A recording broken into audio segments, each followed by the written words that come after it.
So have you understood this thing? Yes, ma'am. ठीक है, तो आपके जो क्वांटिटी में चेंज आया है क्योंकि दो आपके मटेरियल यूज हो रहे थे, तो दोनों मटेरियल का एक तो टोटल क्वांटिटी चेंज हो गई, लेकिन टोटल क्वांटिटी के साथ साथ उसके अंदर जो ए और बी का शेयर था वो भी चेंज हो गया।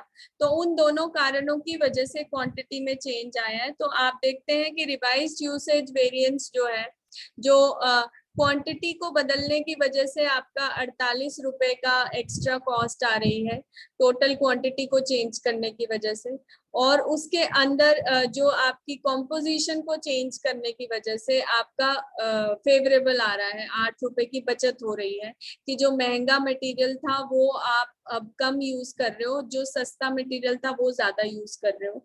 तो दैट वेज आपको 8 रुपए की फेवरेबल वेरिएंस आ रही है। लेकिन इन दोनों को मिला के देखा जाए तो 40 रुपए का आपको जो है नुकसान ही हो रहा है, वो अनफेवरेबल है। तो वो 40 रुपए का नुकसान आपको यहाँ पे क्वांटिटी की वेरिएंस में रुपीस में नजर आ रहा है। Is it okay? Yes, ma'am. ठीक है, तो इस तरीके से आपको इसको एनालाइज करना है। और ये रिकंसिलिएशन का मतलब होता है कि कैसे आप इसको जोड़ के दिखाओगे। तो जैसे आपने इनको ब्रेक करा था, तो इसको वापस अगर आप जोड़ के देखते जाओगे, जैसे प्राइस वेरिएंस है, तो एक का 80 एडवर्स है, एक का दूसरे का 80 एडवर्स है, तो टोटल 160 एडवर्स है। अब मटेरियल रिवाइज्ड यूसेज वेरिएंस है, एक का पहले का भी एडवर्स है, दूसरे का भी एडवर्स है, तो टोटल 48 एडवर्स है यहाँ पे, right. Material revised usage variance और मटेरियल मिक्स वेरिएंस जो है वो 8 फेवरेबल है। ठीक है, इसमें आप एक स्टेप और ला सकते हो बीच में कि जो टोटल कॉस्ट का वेरिएंस होगा वो 240 है, और जो आपका वेरिएंस प्राइस की वजह से है वो 160 एडवर्स है, और जो क्वांटिटी की वजह से है दैट इज 140। ये आपका क्या दिया हुआ है यहाँ पे,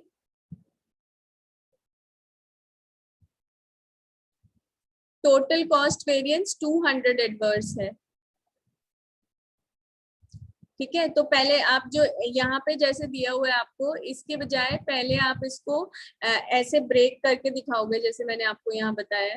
ये 200 एडवर्स, 200 में 160 प्राइस की वजह से और 40 क्वांटिटी की वजह से, और इनके साथ सबके साथ आप ये जरूर लगाएंगे ए या F. A means adverse and F means favourable, दोनों एडवर्स हैं। रिवाइज यूसेज वेरिएंस आपकी जो है वो 48 एडवर्स है और मिक्स वेरिएंस 8 फेवरेबल है। सो यू हैव इन दोनों का सम इसके बराबर है, इन दोनों का सम इसके बराबर है। ठीक है, तो अगर आप एक से शुरुआत करो, स्टैंडर्ड से शुरुआत करो, स्टैंडर्ड की कॉस्ट कितनी थी 240। ठीक है, तो आपको ये जो स्टेटमेंट नीचे दी गई है वो दूसरे फॉर्म में दी हुई है। स्टैंडर्ड कॉस्ट कितनी थी 240, तो एक्चुअल कॉस्ट जो है वो कितनी आई 440। तो आपकी जो रिकॉन्सिलेशन स्टेटमेंट होती है उसमें आपको ये दिखाना होता है कि इन दोनों, इससे आप इस पे कैसे पहुंचे। हमने तो सोचा था कि 240 रुपए कॉस्ट आएगी, पर ये 440 कैसे आ गई। तो जिन जिन कारणों की वजह से आई है वो सब अगर आप दिखा दोगे तो आप एक्चुअल कॉस्ट पे पहुंच जाओगे, है ना। समझ आ रहा है? Yes, ma'am. तो जो रिकंसिलेशन स्टेटमेंट है वो आपको ये दिखाती है कि आप इस एक्चुअल स्टैंडर्ड कॉस्ट से एक्चुअल तक कैसे पहुंचे। तो स्टैंडर्ड कॉस्ट हमने 240 सोचा था, लेकिन प्राइस बढ़ गए ए और बी दोनों के, तो आपका जो प्राइस की वजह से 160 रुपया बढ़ गया। तो कितनी हो गई कॉस्ट 300, और ये 400 हो गई। Yes, ma'am.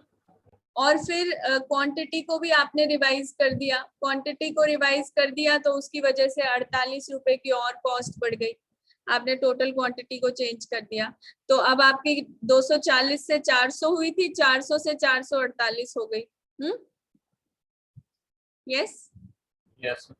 और फिर लेकिन एक फायदा हुआ आपको कि जो आपने मिक्स चेंज किया उसकी वजह से आपकी 8 रुपए का फायदा हुआ आपको। तो जो 448 कॉस्ट हुई थी उसमें से 8 रुपए घट गया, तो आपका कितना रह गया? 440। हाँ, यस मैम।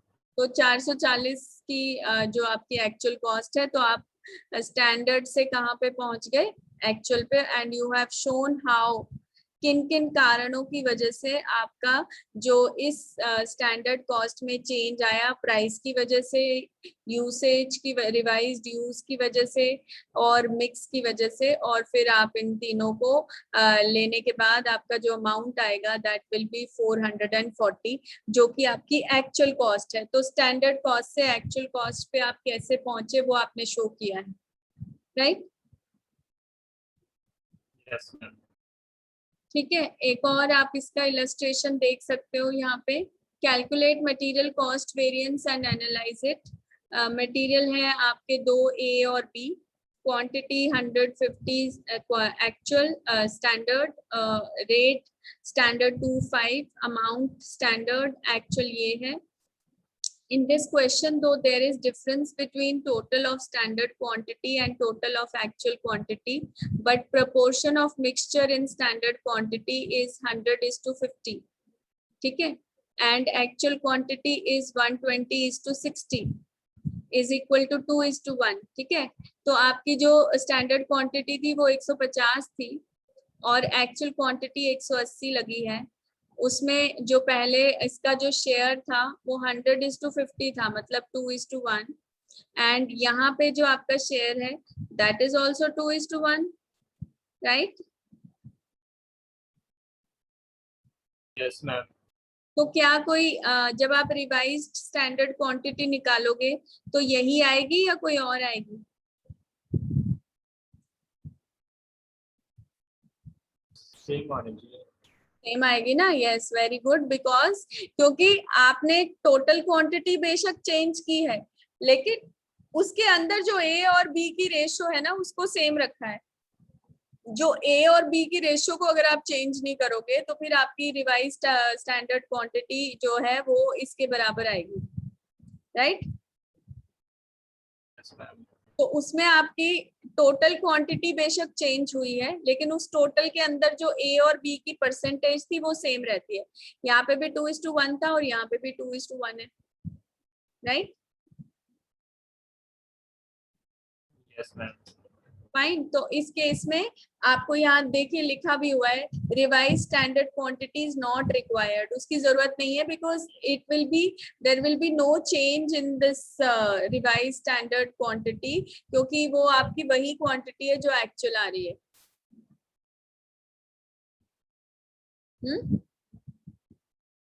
Yes ma'am. ठीक है, तो मिक्स की वजह से कोई चेंज नहीं है। जब आप मिक्स वेरिएंस निकालते हो तो हम क्या कहते हैं कि जो होना चाहिए था और जो एक्चुअली है उसमें फर्क है। तो जो होना चाहिए था वो भी यही है और एक्चुअल भी यही है ना? Yes ma'am. भाई आपने बेशक 150 की बजाय 180 क्वांटिटी लगाई है, लेकिन उसके अंदर तो जो होना चाहिए था रेशो वो सेम ही रखा है ना।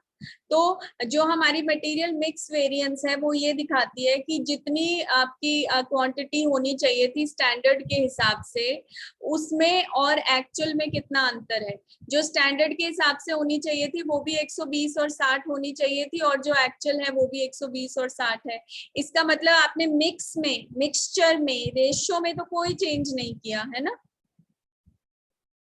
Yes ma'am. तो मटेरियल मिक्स वेरिएंस आपकी 0 हो जाएगी यहाँ पे, और आपको उसे कैलकुलेट करने की भी जरूरत नहीं है।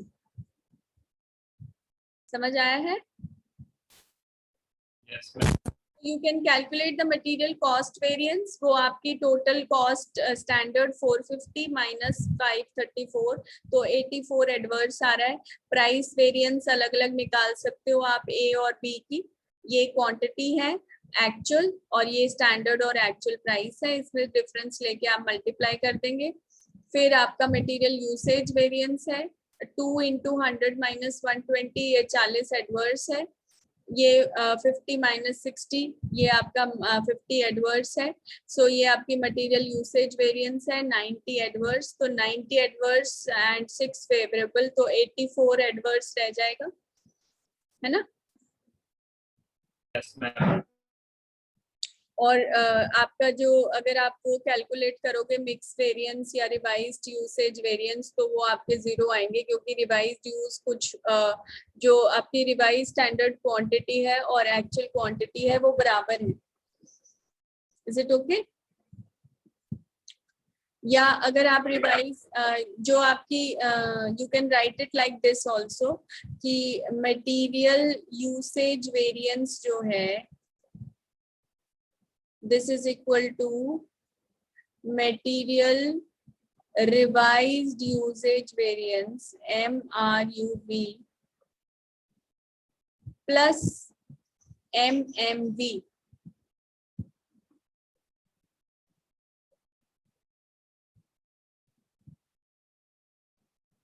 तो अगर ये जीरो है तो पूरी की पूरी जो यूसेज वेरिएंस है वो ही आपकी रिवाइज्ड यूसेज वेरिएंस भी होगी,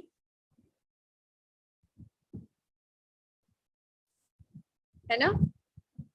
यस मैम। ठीक है, तो अगर आप रिवाइज्ड यूसेज वेरिएंस निकालोगे तो भी यही आंसर आएगा, क्योंकि रिवाइज्ड यूसेज वेरिएंस का क्या फॉर्मूला होता है, standard price into revise standard quantity minus standard quantity. Yes ma'am. Price standard quantity कितनी है 120 और यहाँ 60, और स्टैंडर्ड क्वांटिटी कितनी है 100 और 50, राइट। Yes ma'am. तो आप जब वो कैलकुलेट करोगे तो उसका आंसर भी सेम आएगा जो आपका मटेरियल यूसेज वेरिएंस आ रहा है। तो इसका मतलब आपका जो total there is no change in the mix, उसकी वजह से आपकी जो रिवाइज्ड यूसेज वेरिएंस है और मटेरियल यूसेज वेरिएंस है वो दोनों इक्वल आएंगी और मटेरियल मिक्स वेरिएंस जीरो आएगी। इस तरह से भी आप इसको बोल सकते हैं। Yes ma'am. You can see this last illustration also. From the following particulars, calculate material variances and give their relationship. ठीक है, अब आपका जो मटेरियल है ए बी और सी तीन है, ये स्टैंडर्ड है उनका टोटल इनपुट, ये प्राइसेस हैं, ये एक्चुअल क्वांटिटी है, ये प्राइसेस हैं।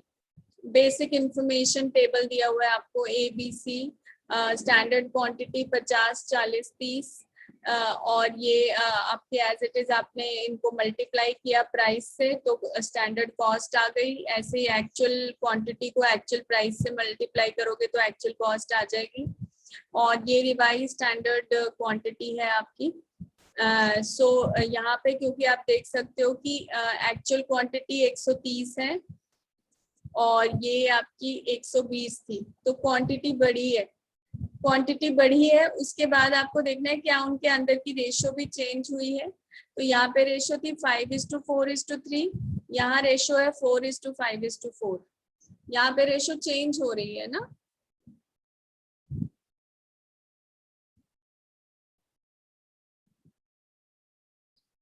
अंडरस्टूड? दो चेंजेस हो रहे हैं, एक तो टोटल क्वांटिटी बदल रही है, वो तो हर क्वेश्चन में ही बदल रही थी। फिर दूसरा स्टेप है चेक करना कि क्या उसके अंदर जो मटेरियल यूज हो रहे हैं उनकी रेशो भी बदल रही है। यहाँ पे रेशो भी बदल रही है ना।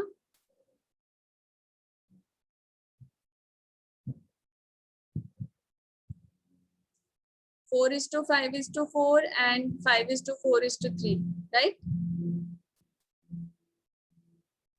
Yes ma'am. तो आपको ये देखना है कि अगर ये रेशो बदलती नहीं, वही रहती जो पहले थी, तो आप कितना यूज कर रहे होते ए का 5/12, है ना।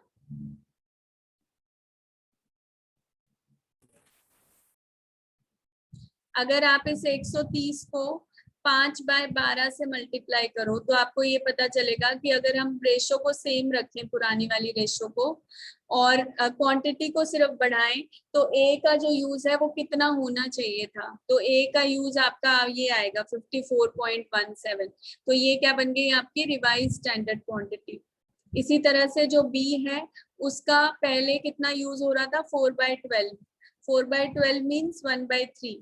तो इसके हिसाब से अगर हम 1/3 करें तो हमारा 43/0.33 आना चाहिए। तो वो रिवाइज स्टैंडर्ड क्वांटिटी है। मतलब अगर हम रेशो सेम रखें, पहले वाली मिक्सचर को सेम रेशो में रखें, सिर्फ टोटल क्वांटिटी को चेंज करें, तो ये क्वांटिटी बननी चाहिए स्टैंडर्ड के हिसाब से, ये यूज होना चाहिए। लेकिन जो एक्चुअल यूज है वो उससे फर्क है, that is different, this is the actual quantity.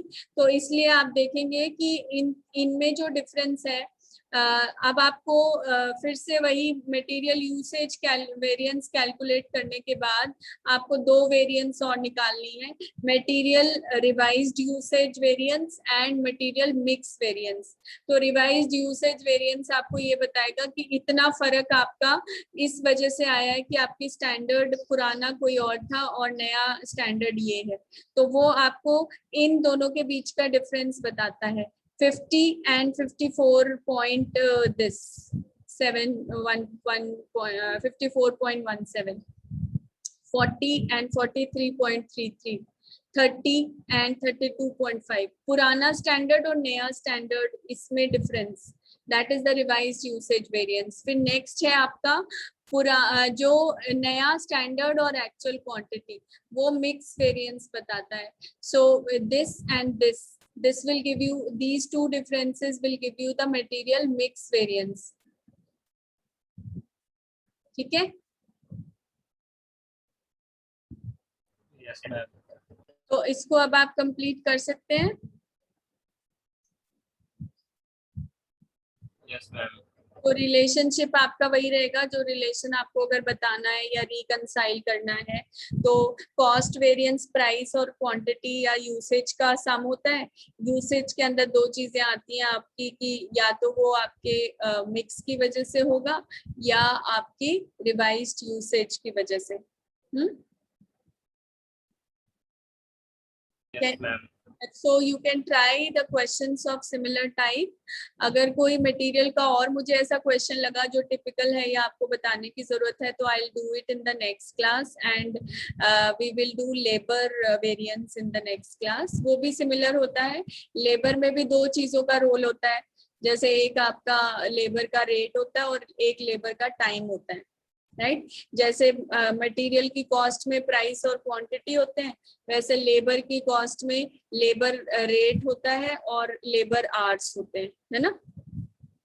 वहां पे क्वांटिटी टाइम है, और जो आप रेट पे कर रहे हो, जो वेज रेट आप पे कर रहे हो, वो रेट है, वो प्राइस की जगह पे आ जाएगा। तो अगर आपको मटेरियल वेरिएंसेस समझ आ गए तो लेबर वेरिएंस समझने में आपको ज्यादा डिफिकल्टी नहीं आएगी, because that is again the same कि लेबर पे आपकी कितनी स्टैंडर्ड कॉस्ट है, कितनी एक्चुअल कॉस्ट है। तो लेबर स्टैंडर्ड कॉस्ट आप कैसे निकालोगे, स्टैंडर्ड टाइम जो आपने फिक्स किया हुआ है वो, और स्टैंडर्ड रेट, उनको मल्टीप्लाई करके, और जो एक्चुअल पे किया है और एक्चुअल टाइम आपने जो यूज किया है लेबर का, उसको जो आप पे कर रहे हो वो एक्चुअल कॉस्ट हो जाएगी। तो ऐसे करते करते फिर उसको ब्रेक करके देखेंगे कि उसमें कितना रेट की वजह से है, कितना टाइम की वजह से है, फिर टाइम की वजह से है तो क्यों है। जैसे क्वांटिटी को हमने फर्दर डिवाइड किया, वैसे टाइम को फर्दर डिवाइड करेंगे, राइट। ठीक है। Yes, ma'am. तो होपफुली 1-2 दिन में ये हो जाएगा। And then I just saw your book yesterday, GST वाली। तो उसमें एक चीज मैं आपको सजेस्ट करूंगी कि एक आपका उसमें आप भी इसको देखना, यूनिट नंबर 1, 2, 3, जीएसटी की बात कर रही हूँ मैं। यूनिट नंबर 1, 2 और 3 आपके जीएसटी से रिलेटेड है, और जो 4th यूनिट है ना, वो that is related to your exports and imports. उसमें 5-6 चैप्टर हैं एक्सपोर्ट्स और इंपोर्ट्स से रिलेटेड, तो वो एक अलग यूनिट है। तो आप ये एक्सपेक्ट कर सकते हो कि 2 क्वेश्चन तो उसमें से आएंगे ही आएंगे। तो अगर आप वो एक यूनिट भी अच्छी तरह प्रिपेयर कर लेते हो तो 2 क्वेश्चन आपको उसमें से मिल जाएंगे।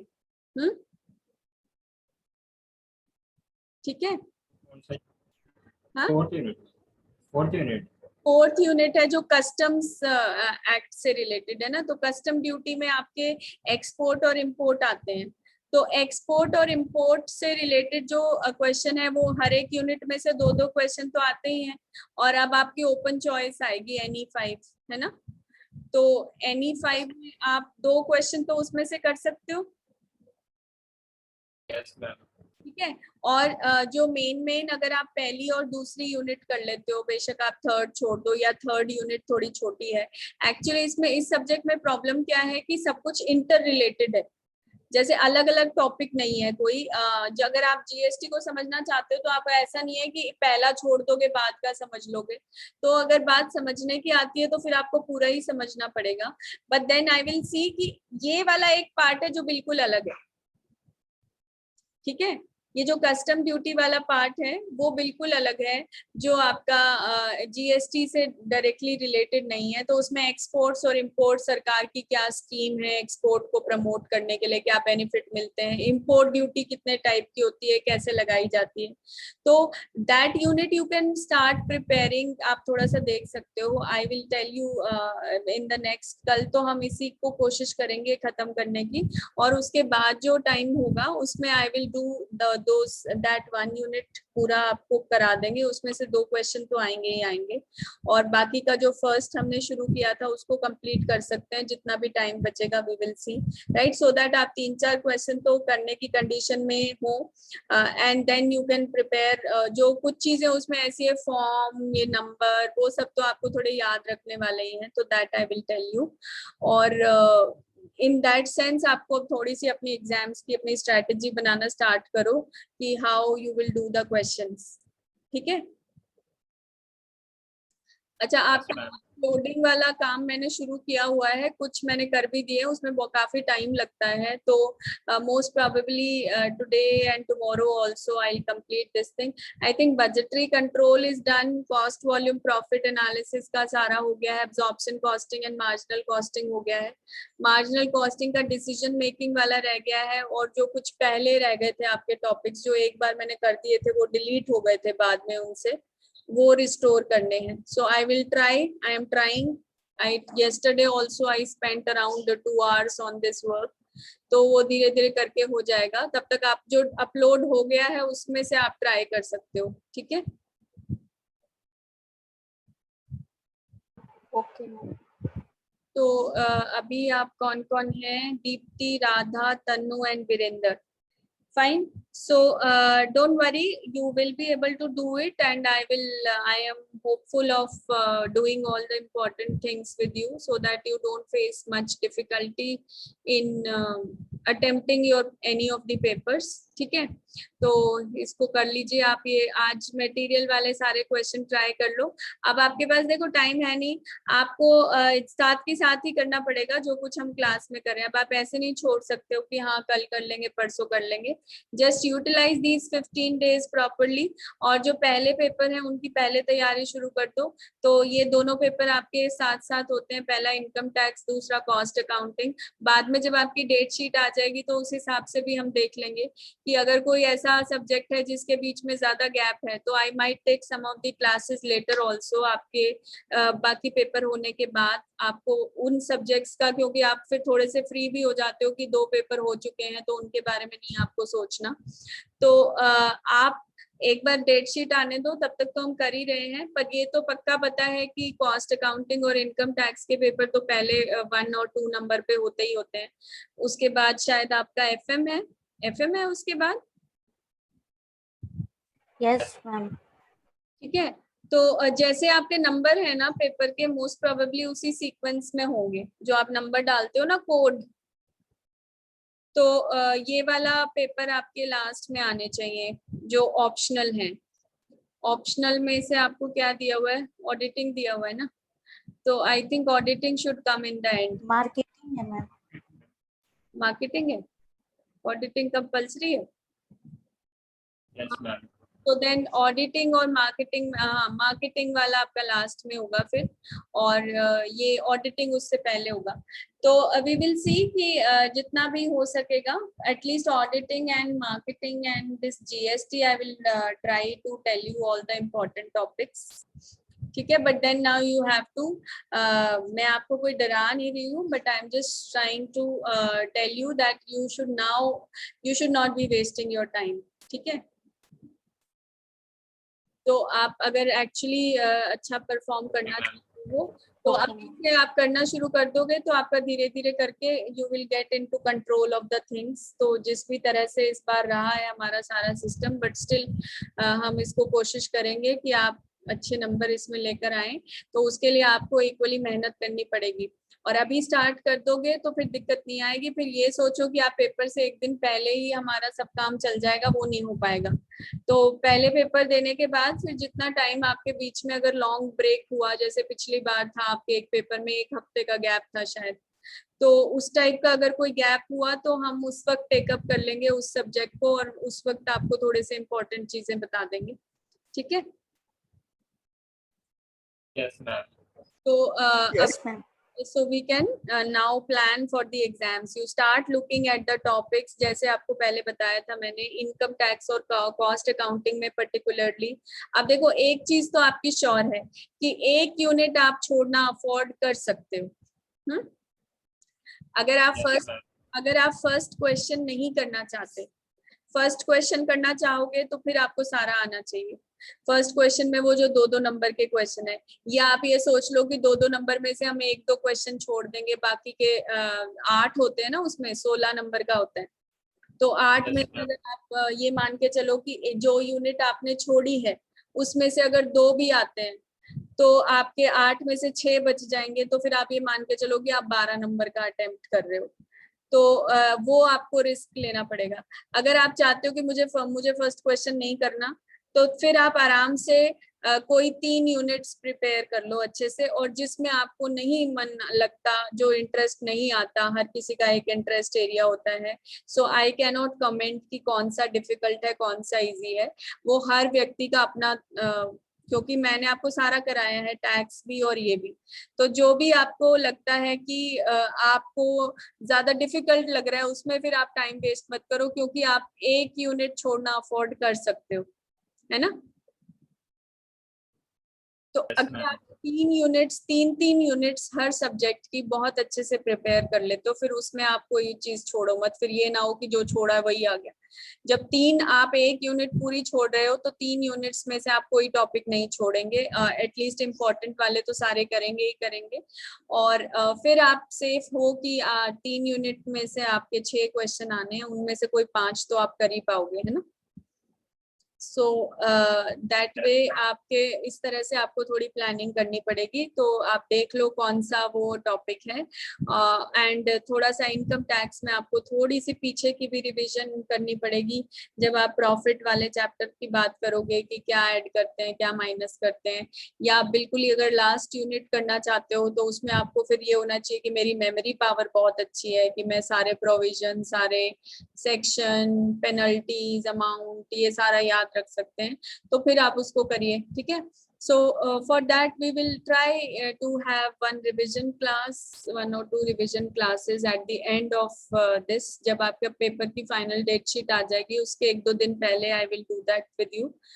तो इस तरह से आप हर एक सब्जेक्ट का अपना आइडेंटिफाई कर लो। और जीएसटी में मैंने आपको बताया ही कि आप एक लास्ट यूनिट तो आराम से 2 नंबर की, वो बिल्कुल डिटैच्ड है आपकी। कल मैं यही देख रही थी कि कैसे आपका थोड़ा सा प्लान्ड तरीके से हम इसको कर सकते हैं, ताकि देखो वैसे तो ये ऐसे नहीं होता कि एक टीचर आपको सब सब्जेक्ट्स करा सके, या कराना एडवाइजेबल भी नहीं है। We are also supposed to teach only 4 papers, but now that we don't have any other person, so I will try to help you at the max which I can, right? So अपनी तरफ से मैं आपकी पूरी कोशिश करूंगी मदद करने की, जितना मेरे से हो पाएगा, so that आपको एटलीस्ट आप इतना कंफर्टेबल फील करें कि हमें कैसे प्रिपेयर करना है, क्या करना है, ठीक है।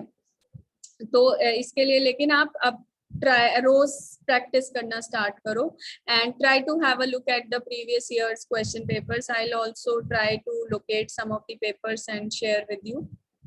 Fine. Anything else? No, ma'am. Okay, ma'am. So we'll stop here then. Okay, ma'am. Thank you, all of you. Thank you, ma'am.